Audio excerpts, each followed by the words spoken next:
नमस्कार। महाराष्ट्र के governor CP Radhakrishnan जी, मुख्यमंत्री श्रीमान एकनाथ शिंदे जी, केंद्रीय मंत्रिमंडल के मेरे सहयोगी महाराष्ट्र के उप मुख्यमंत्री श्री देवेंद्र फडणवीस जी, श्री अजित पवार जी, अन्य सभी वरिष्ठ महानुभाव और महाराष्ट्र के मेरे प्यारे भाइयों और बहनों, महाराष्ट्रातील सर्व शिवप्रेमी बंधू भगिनींना माझा नमस्कार। आज महाराष्ट्र को 10 मेडिकल कॉलेज की सौगात मिल रही है। नागपुर एयरपोर्ट के आधुनिकीकरण और विस्तार का काम, शिरडी एयरपोर्ट के लिए एक टर्मिनल बिल्डिंग का निर्माण, आज इंफ्रास्ट्रक्चर से जुड़े इन 2 अहम प्रोजेक्ट्स का शिलान्यास भी हुआ है। मैं इन सभी विकास कार्यों के लिए महाराष्ट्र के लोगों को बहुत बहुत बधाई देता हूं। अभी पिछले हफ्ते ही मैं ठाणे और मुंबई गया था। यहां मेट्रो समेत 30,000 करोड़ के प्रोजेक्ट्स के शुभारंभ का अवसर मुझे मिला। इसके पहले भी अलग अलग जिलों में हजारों करोड़ की विकास परियोजनाएं शुरू हुई हैं।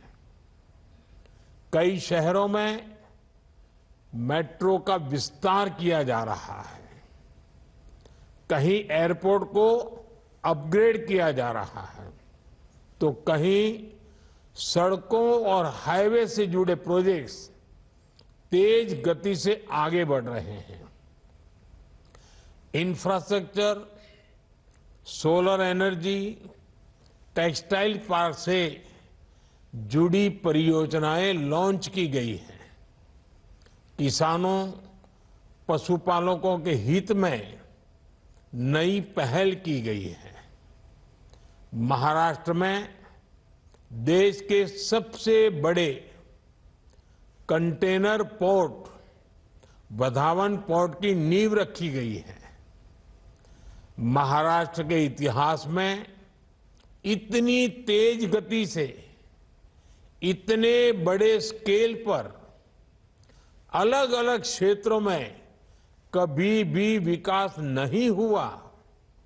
हां, यह बात अलग है कि कांग्रेस के राज में इतनी ही तेज गति से, इतने ही स्केल पर अलग अलग क्षेत्रों में भ्रष्टाचार जरूर होता था। भाइयों और बहनों, कुछ दिन पहले ही हमने मराठी भाषा को अभिजात भाषा का दर्जा दिया। जब एक भाषा को उसका गौरव मिलता है, तब सिर्फ शब्द नहीं बल्कि पूरी पीढ़ी को नए बोल मिलते हैं। करोड़ों मराठी मानुस का दशकों पुराना सपना पूरा हुआ। महाराष्ट्र के लोगों ने जगह जगह इसकी खुशी मनाई। आज महाराष्ट्र के गांव गांव से मुझे खुशी के संदेश भी भेज रहे हैं। महाराष्ट्र के लोग अपने संदेशों में मराठी को अभिजात भाषा का दर्जा देने के लिए मुझे ढेर सारे धन्यवाद दे रहे हैं। लेकिन मैं बताना चाहता हूं, ये काम मैंने नहीं, आप सबके आशीर्वाद ने किया है। महाराष्ट्र के विकास का हर प्रयास छत्रपति शिवाजी महाराज, बाबा साहब आम्बेडकर, ज्योतिबा फुले, सावित्रीबाई फुले जैसी विभूतियों के आशीर्वाद से हो रहा है। साथियों, अभी कल ही हरियाणा और जम्मू कश्मीर के चुनाव परिणाम आए हैं। हरियाणा ने बता दिया है देश का मूड क्या है, मिजाज क्या है।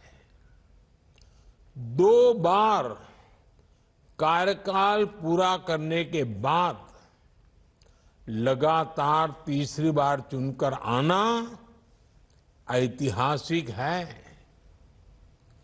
कांग्रेस का पूरा इकोसिस्टम, अर्बन नक्सल का पूरा गिरोह जनता को गुमराह करने में जुटा था, लेकिन कांग्रेस की सारी साजिशें ध्वस्त हो गई। उन्होंने दलितों के बीच झूठ फैलाने की कोशिश की, लेकिन दलित समाज ने इनके खतरनाक इरादों को भांप लिया। दलितों को एहसास हो गया कि कांग्रेस उनका आरक्षण छीनकर अपने वोट बैंक को बांटना चाहती है। आज हरियाणा के दलित वर्ग ने बीजेपी को रिकॉर्ड समर्थन दिया है। हरियाणा के ओबीसी बीजेपी के विकास कार्यों को देखकर उसके साथ है। कांग्रेस ने किसानों को भड़काया, लेकिन किसानों को पता है कि उसे फसलों पर एमएसपी किसने दी। हरियाणा के किसान बीजेपी की किसान कल्याण योजनाओं से खुश है। कांग्रेस ने युवाओं को टारगेट किया और अलग अलग तरीके से उन्हें भड़काने की कोशिश की, लेकिन हरियाणा के नौजवान, हमारी बहनें, बेटियां अपने उज्जवल भविष्य के लिए भाजपा पर ही भरोसा कर रहे हैं। कांग्रेस ने सारे हथकंडे अपनाए, लेकिन हरियाणा की जनता ने दिखा दिया वो अब कांग्रेस और अर्बन नक्सल के नफरती षड्यंत्रों का शिकार नहीं होने वाले। साथियों, कांग्रेस हमेशा बांटो और सत्ता पाओ के फॉर्मूले पर चली है। कांग्रेस ने बार बार ये सिद्ध किया है कि वो एक गैर जिम्मेदार दल बन गया है। वो अभी भी देश को बांटने के लिए नए नए नैरेटिव गढ़ रही है। कांग्रेस समाज को बांटने का फॉर्मूला लाती रहती है। कांग्रेस देश के मतदाताओं को गुमराह करने से बाज नहीं आ रही। कांग्रेस का फॉर्मूला साफ है कि मुसलमानों को डराते रहो, उनको भय दिखाओ, उनको वोट बैंक के कन्वर्ट करो और वोट बैंक को मजबूत करो। कांग्रेस के एक भी नेता ने आज तक कभी नहीं कहा कि हमारे मुस्लिम भाई बहनों में कितनी जातियां होती हैं।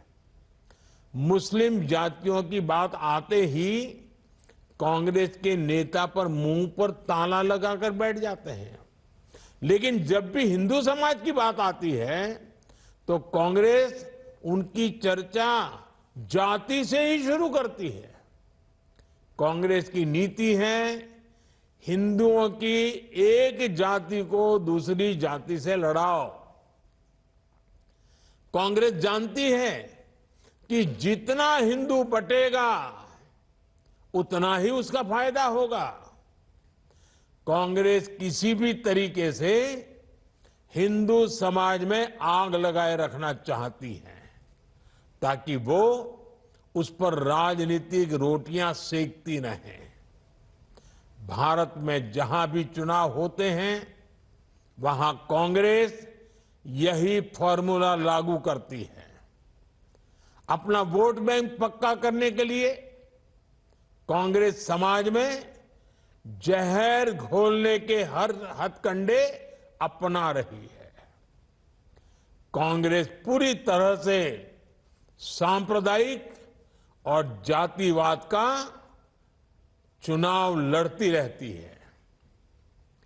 हिंदू समाज को तोड़कर उसे अपनी जीत का फॉर्मूला बनाना, यही कांग्रेस की राजनीति का आधार है।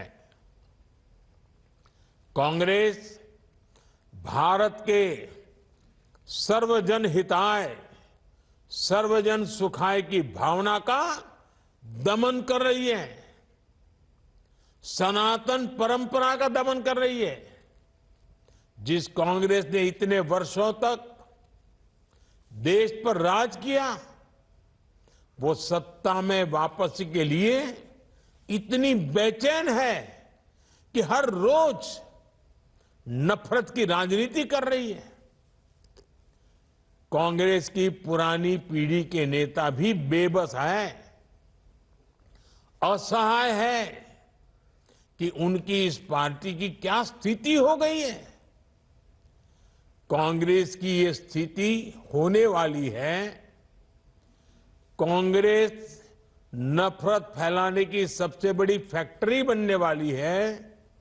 ये गांधी जी ने आजादी के बाद ही समझ लिया था।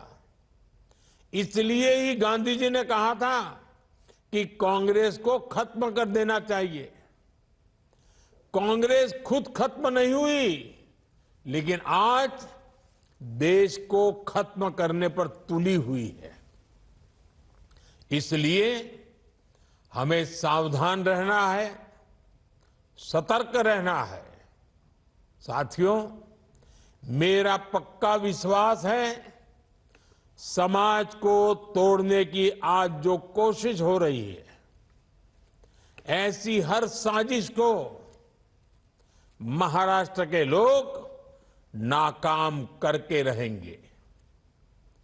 महाराष्ट्र के लोगों को देश के विकास को सर्वोपरि रखते हुए एकजुट होकर बीजेपी महायुति के लिए वोट करना है। हरियाणा तर भाजपा जिंकली, आता महाराष्ट्रात यापेक्षा मोठा विजय मिलवायचा आहे। साथियों, पिछले 10 वर्ष में हमने देश के विकास के लिए आधुनिक इंफ्रा बनाने का एक महायज्ञ शुरू किया है। आज हम सिर्फ बिल्डिंग नहीं बना रहे हैं, हम एक स्वस्थ और समृद्ध महाराष्ट्र की नींव रख रहे हैं। एक साथ 10 नए सरकारी मेडिकल कॉलेजों की शुरुआत, ये केवल 10 नए संस्थानों को तैयार करना नहीं है, ये लाखों लोगों के जीवन को बेहतर बनाने का महायज्ञ है। ठाणे, अंबरनाथ, मुंबई, नासिक, झालना, बुल्ढाणा, हिंगोली, वाशिम, अमरावती, भंडारा और गढ़चिरौली, ये मेडिकल कॉलेज इन सभी जिलों में और आसपास के क्षेत्रों में लाखों परिवारों की सेवा का केंद्र बनेंगे। इनके चलते महाराष्ट्र में 900 मेडिकल सीटें बढ़ रही हैं। अब महाराष्ट्र में मेडिकल सीटों की संख्या लगभग 6000 हो जाएगी। इस बार लाल किले से देश ने संकल्प लिया है कि मिडिल क्लास में मेडिकल लाइन में 75,000 नई सीटें जोड़ी जाएगी। आज का ये आयोजन इसी दिशा में भी बड़ा कदम है। साथियों, हमने मेडिकल शिक्षा को सुलभ बनाया है। इससे महाराष्ट्र के युवाओं के लिए नए अवसरों के दरवाजे खुल गए हैं। हमारे गरीब और मध्यम वर्ग के ज्यादा से ज्यादा बच्चे डॉक्टर बने, उनका सपना पूरा हो, ये हमारी सरकार की प्राथमिकता है। एक समय में इस तरह की पढ़ाई के लिए मातृभाषा में किताबें ना होना भी बड़ी चुनौती थी। हमने महाराष्ट्र के युवाओं के हितों को ध्यान में रखते हुए ये भेदभाव भी खत्म किया है। अब महाराष्ट्र के युवा मराठी भाषा में मेडिकल की पढ़ाई कर पाएंगे। मराठी भाषा में पढ़कर वो डॉक्टर बनने का सपना पूरा करेंगे। साथियों, जीवन को आसान बनाने का हमारा प्रयास गरीबी के खिलाफ लड़ाई का बहुत बड़ा माध्यम है। कांग्रेस जैसी पार्टियों ने तो गरीबी को अपनी राजनीति का ईंधन बना रखा था, इसलिए वो गरीब को गरीब बनाए रखती थी। लेकिन हमारी सरकार ने एक दशक के भीतर भीतर 25 करोड़ लोगों को गरीबी से निकाला है और देश में स्वास्थ्य सेवाओं का कायाकल्प इसका एक बड़ा आधार बना है। आज हर गरीब के पास मुफ्त इलाज के लिए आयुष्मान कार्ड है। अब सभी देशवासियों में जो भी 70 के ऊपर के हैं, अब 70 साल की उम्र के बुजुर्गों को भी मुफ्त इलाज मिल रहा है। जन औषधि केंद्रों पर बेहद कम कीमत पर जरूरी दवाइयां मिल रही है। हार्ट मरीजों के लिए स्टेंट 80-85% तक सस्ते किए गए हैं। हमने कैंसर के इलाज के लिए जरूरी दवाइयों के लिए उसके दाम भी कम किए हैं। सरकारी मेडिकल कॉलेजों और अस्पतालों की संख्या बढ़ने से भी इलाज सस्ता हुआ है। आज गरीब से गरीब देशवासी को मोदी सरकार ने सामाजिक सुरक्षा का मजबूत कवच दिया है। साथियों, दुनिया किसी देश में तभी विश्वास करती है जब वहां का युवा आत्मविश्वास से भरा होता है। आज युवा भारत का आत्मविश्वास भारत के उज्जवल भविष्य की नई कहानी है। दुनिया के बड़े बड़े देश आज भारत को मानव संसाधन के बड़े केंद्र के रूप में देख रहे हैं। हमारे युवाओं के पास पूरी दुनिया में शिक्षा, स्वास्थ्य से लेकर सॉफ्टवेयर तक हर क्षेत्र में अपार अवसर है। इसलिए हम अपने युवाओं को ग्लोबल स्टैंडर्ड के मुताबिक स्किल्ड बना रहे हैं। आज हम महाराष्ट्र में विद्या समीक्षा केंद्र जैसे प्रकल्प भी शुरू कर रहे हैं। आज हमने मुंबई में इंडियन इंस्टीट्यूट ऑफ स्किल्स का शुभारंभ भी किया है। इसमें युवाओं को फ्यूचर ओरिएंटेड ट्रेनिंग मिलेगी, उनके टैलेंट को बाजार की डिमांड के मुताबिक आगे बढ़ाया जाएगा। हमारी सरकार ने युवाओं को पेड इंटर्नशिप देने की शुरुआत भी की है। भारत के इतिहास में पहली बार इस तरह की पहल हुई है। अब युवाओं को 5,000 रुपये इंटर्नशिप के तौर पर मिलेंगे। मुझे खुशी है कि हजारों कंपनियां इस अभियान में जुड़ने के लिए युवाओं को इंटर्नशिप में मदद करने के लिए रजिस्ट्रेशन करा रही है। इस पहल से युवाओं की नींव मजबूत होगी, उनको नया अनुभव मिलेगा और उनके लिए नए अवसरों की राह आसान होगी। भाइयों और बहनों, युवाओं को लेकर भारत जो प्रयास कर रहा है, उसके परिणाम भी लगातार सामने आ रहे हैं।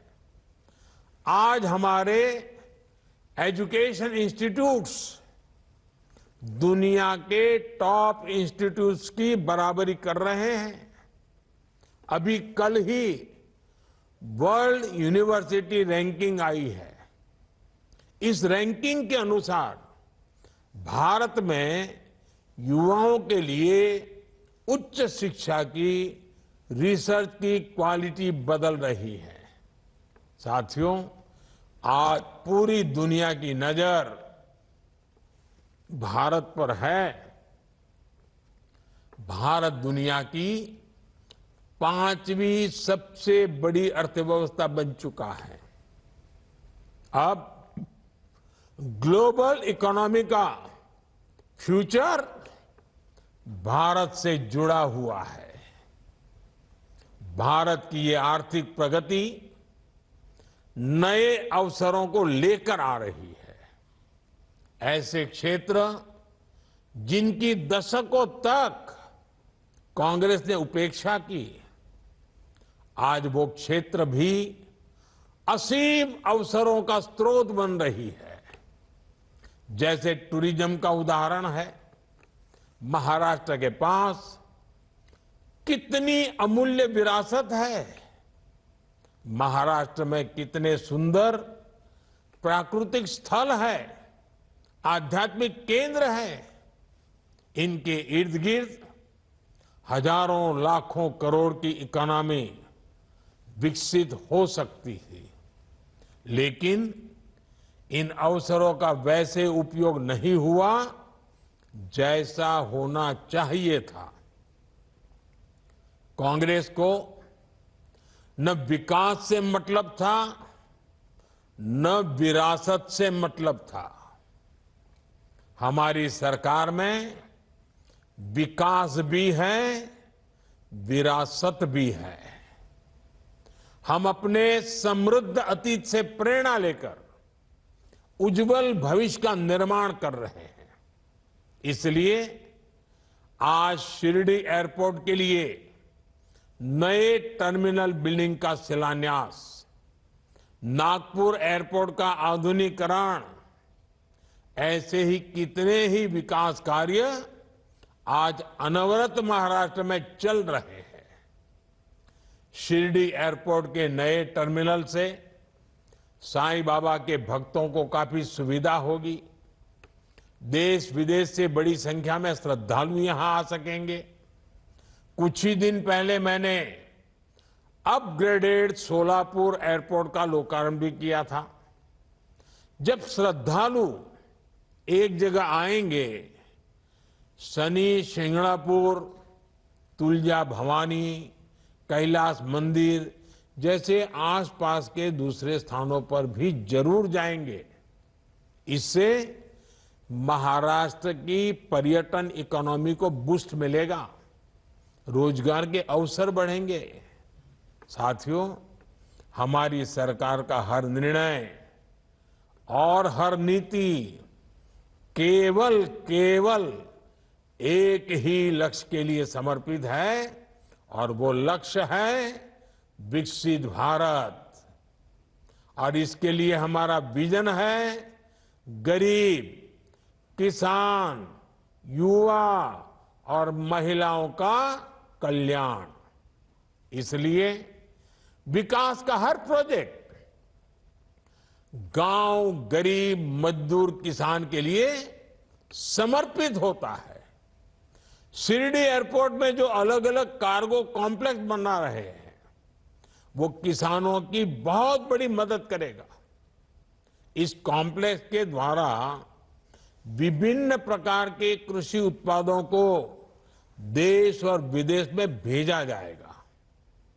इसका फायदा शिरडी, लासलगांव, अहिल्यानगर और नासिक के किसानों को होने वाला है।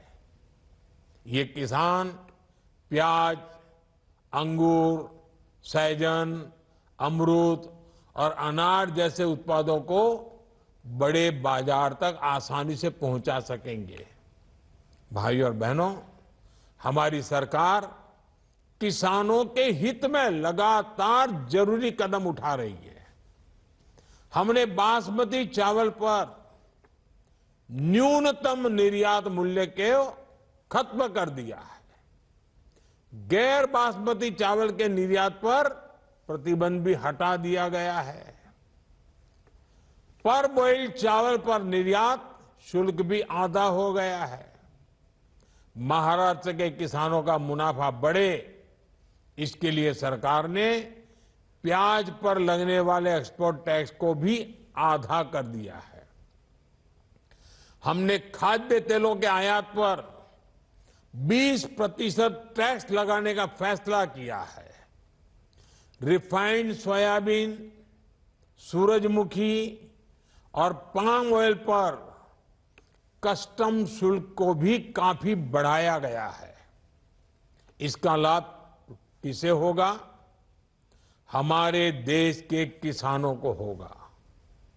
उन्हें सरसों, सोयाबीन और सूरजमुखी जैसी फसलों की ज्यादा कीमत मिलेगी।